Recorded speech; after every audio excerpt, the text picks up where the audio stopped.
আসসালামু আলাইকুম। এখন শুনবেন সংবাদ শিরোনাম। হাসপাতালে খালেদা জিয়ার শারীরিক অবস্থার খোঁজ খবর নিলেন প্রধান উপদেষ্টা। চিকিৎসা শুরু করেছেন যুক্তরাজ্য থেকে আসা ডাক্তার রিচার্ড বিলি। বিএনপি চেয়ারপারসনের রোগ মুক্তি কামনায় আজও বিভিন্ন স্থানে দোয়া মাহফিল। আগামী সপ্তাহে নির্বাচনী তফসিল ঘোষণার আশা সালাউদ্দিনের। রাজনৈতিক সংকট নিরসনের পর তফসিল ঘোষণার আহ্বান এনসিপির। রংপুরে জামায়াত সহ ৮ দলের সমাবেশে ভোটে কারচুপির চেষ্টা হলে দাঁত ভাঙা জবাবের হুঁশিয়ারি। গর্ব করার মতো ঐতিহাসিক নির্বাচন হবে ফেব্রুয়ারিতে, বললেন প্রধান উপদেষ্টা। নিরাপত্তা ও দুর্যোগ মোকাবেলায় সশস্ত্র বাহিনীর প্রশংসা। জুলাই আন্দোলনে ইন্টারনেট বন্ধ করে হত্যাযজ্ঞে সহায়তার অভিযোগ। জয়, পলক, সালমান ও আনিসুলের বিরুদ্ধে তদন্ত প্রতিবেদন ট্রাইব্যুনালে। মন্ত্রণালয়কে না জানিয়ে ভোজ্য তেলের দাম ৯ টাকা বাড়িয়েছে ব্যবসায়ীরা। আইনি ব্যবস্থা নেওয়া হবে, জানালেন বাণিজ্য উপদেষ্টা। আসসালামু আলাইকুম। এতক্ষণ দেখছিলেন সংবাদ শিরোনাম, এখন দেখবেন বিস্তারিত। বিএনপি চেয়ারপারসনের শারীরিক অবস্থার খোঁজ নিতে সন্ধ্যায় এভার কেয়ার হাসপাতালে যান প্রধান উপদেষ্টা ডক্টর মোহাম্মদ ইউনূস। সেখানে তাকে স্বাগত জানান বিএনপি মহাসচিব। মেডিকেল বোর্ডের চিকিৎসকদের সাথে নিয়ে সরাসরি খালেদা জিয়ার কাছে যান ডক্টর ইউনূস। এদিনও এভার কেয়ারের সামনে ছিল নেতাকর্মীদের ভিড়, তবে এখনও খালেদা জিয়ার শারীরিক অবস্থা অপরিবর্তিত রয়েছে। সন্ধ্যা ৭টায় খালেদা জিয়ার শারীরিক অবস্থার খোঁজ নিতে এভার কেয়ার হাসপাতালে আসেন প্রধান উপদেষ্টা ডক্টর মোহাম্মদ ইউনূস।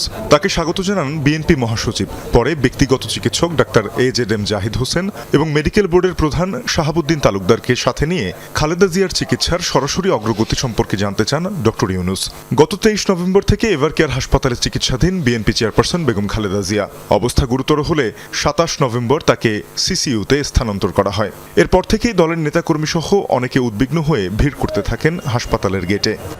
দোয়া করতেছি, জায়গা জায়গা মসজিদে করতেছি দোয়া, নিজের বাড়িতে করতেছি দোয়া। ওনারে খুব দরকার, ওনার সুস্থ দরকার। প্রত্যেকটা দল যাকে মানে আমাদের দেশনেত্রী বেগম খালেদা জিয়ার এখন আমরা চাই আরো দীর্ঘ সময় আমাদের মাঝে থাকুক এবং দেশকে নেতৃত্ব দেখ। আমরা নেত্রী পাবো বা নেতা পাবো, কিন্তু এই নেত্রী আমরা পাবো। আসলে কি বিকল্প বলতে কিছু থাকে? ম্যাডামের বিকল্প কি আসলে কাউকে পাওয়া যাবে? খালেদা জিয়ার রোগ মুক্তি কামনায় আজও বিভিন্ন স্থানে আয়োজন করা হয় দোয়া ও মিলাদ মাহফিল।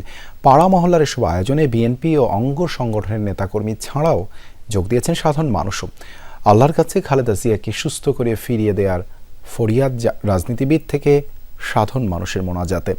রাজধানীতে এমন কিছু আয়োজনে যোগ দিয়ে বিএনপি নেতারা বলেছেন, আওয়ামী লীগের প্রতিহিংসার শিকার খালেদা জিয়া, অথচ মানুষের এখন প্রার্থনাই প্রমাণ করে খালেদা জিয়ার রাজনীতি ছিল দেশ ও দশের জন্য। মতার পথের ভিন্নতা থাকলেও স্থানীয় বিএনপি ডাকে খালেদা জিয়ার জন্য মোনাজাতে হাজির রাজধানীর মিরপুরের মানুষ।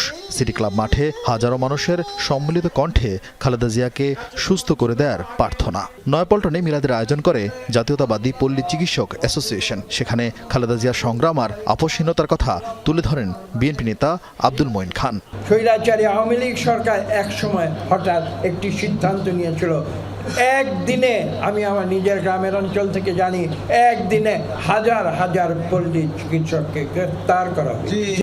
পরবর্তীতে সেই একই আক্রোশের শিকার হয়েছিলেন আমাদের দেশনেত্রী বেগম খালেদা জিয়া। খালেদা জিয়ার সুস্থতায় দোয়া মাহফিলের আয়োজন করে কৃষক দলও। সেখানে রিজভী আহমেদ বলেন, খালেদা জিয়ার রাজনীতি মানুষের জন্য হওয়ায় তার অসুস্থতায় উদ্বিগ্ন গোটা দেশ। আজকে সুশীল সমাজ, আজকে সাধারণ ছাত্র, সাধারণ যুবক, আজকে বিভিন্ন বাহিনীর সদস্যরা, নারী পুরুষ নির্বিশেষে প্রত্যেকে আল্লাহর কাছে হাত তুলেছে। এদেশের একজন মহান নেত্রী, আল্লাহ তাকে যেন সুস্থতা দেন। রাজনীতিতে স্থিতিশীলতা আসার পরই তফসিল ঘোষণার দাবি জানিয়েছে এনসিপি। বিকেলে রাজধানীর আগারগাঁওয়ে নির্বাচন ভবনে সিইসির সাথে সাক্ষাৎ শেষে কথা বলেন এনসিপির আহ্বায়ক নাহিদ ইসলাম ও মুখ্য সমন্বয়ক নাসির উদ্দিন পাটোয়ারি। শাপলাকলি প্রতীকে ইসির নিবন্ধন সার্টিফিকেট গ্রহণ করেছে এনসিপি। এ সময় ইসির সাথে সংস্কার প্রস্তাবনা নিয়ে আলোচনা করা হয়। আদালতকে ব্যবহার করে এখন এই সংস্কার প্রস্তাবনা বাতিলের চেষ্টা করা হচ্ছে বলেও অভিযোগ করেন তিনি। বলেন, হলফনামায় প্রার্থীর তথ্য সঠিকভাবে যাচাই বাছাই করার জন্য ইসিকে বলা হয়েছে। অর্থ ব্যয়ের বিষয়ে ইসিকে কঠোর অবস্থান নেয়ার আহ্বান জানানো হয়। এছাড়া যারা নির্বাচনে কালো টাকা ছড়াবে তাদের বিরুদ্ধে ব্যবস্থা নিতে হবে। গণভোটের প্রশ্ন সম্পর্কে নাহিদ ইসলাম বলেন, এ বিষয়ে সঠিকভাবে প্রচার চালাতে হবে, অন্যথায় জনগণের কাছে তথ্য পৌঁছাবে না। ভোটের সময় অপতথ্য রোধে ইসিকে বিশেষ ব্যবস্থা নেওয়ার আহ্বান জানান নাহিদ ইসলাম। বিচার ও সংস্কার দৃশ্যমান না করেই একটি দল ক্ষমতায় যেতে পাগল হয়ে গেছে। রংপুরে জামায়াত সহ সমমনা ইসলামী ৮ দলের বিভাগীয় সমাবেশে এমনটাই বলেছেন ইসলামী আন্দোলনের আমির সৈয়দ মোহাম্মদ রিজাউল করিম। সমাবেশে জামায়াতের নায়েবে আমির বলেন, গণভোট হওয়া জাতির জন্য ভালো লক্ষণ। জাতীয় নির্বাচনের আগেই গণভোট সহ 5 দফা দাবিতে রংপুর কালেক্টরেট ঈদগাহ মাঠে জামায়াত সহ সমমনা ইসলামী ৮ দলের বিভাগীয় সমাবেশ। সমাবেশে অংশ নেন দলগুলোর কেন্দ্রীয় নেতারা। বলেন, দাবি আদায় না হলে জুলাই আন্দোলনের আকাঙ্ক্ষা অর্জন হবে না। ভোটের মাধ্যমে জুলাই সনদকে আইনে ভিত্তি দিতে হবে। নির্বাচনের পূর্বে চাঁদাবাজ সন্ত্রাসীদেরকে গ্রেফতার করে সুষ্ঠু নির্বাচনের পরিবেশ সৃষ্টি করতে হবে। আগামী নির্বাচনে জনগণ ইসলামপন্থী দেশপ্রেমিক শক্তিকে বাছাই করে নেবে ইনশাআল্লাহ। প্রধান অতিথির বক্তব্যে ইসলামী আন্দোলনের আমির সৈয়দ মোহাম্মদ রেজাউল করিম বলেন, একটি দল দৃশ্যমান বিচার ও সংস্কারের আগেই ক্ষমতায় যেতে পাগল হয়ে গেছে। এক শ্রেণীর ক্ষমতালোভীরা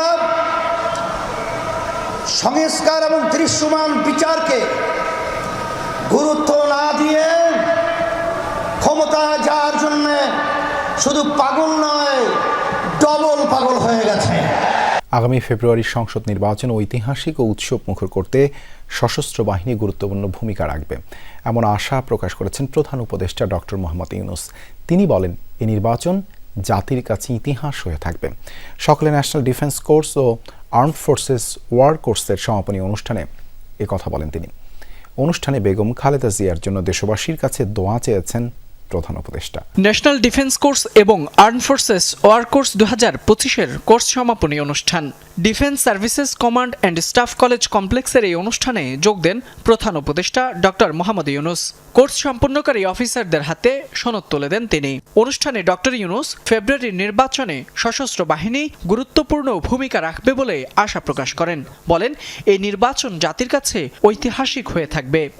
In our national election and referendum in February, not only a historical landmark, also a peaceful and festive, make it a festive occasion for all voters who turn out to vote, and the nation will remember with pride.